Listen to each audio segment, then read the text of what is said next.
In my last video, I gave a simple explanation of what a covered call is. In this video, I'll explain a poor man's covered call.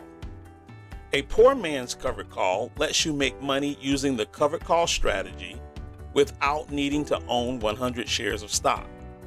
Normally, the biggest cost is buying those 100 shares, but you can get around this by purchasing a long-term call option instead.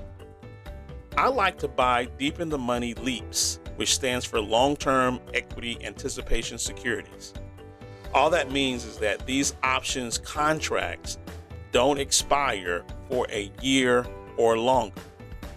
Now, once you have a LEAP, you can sell short-term out of the money calls. Personally, I prefer selling weekly calls for this strategy.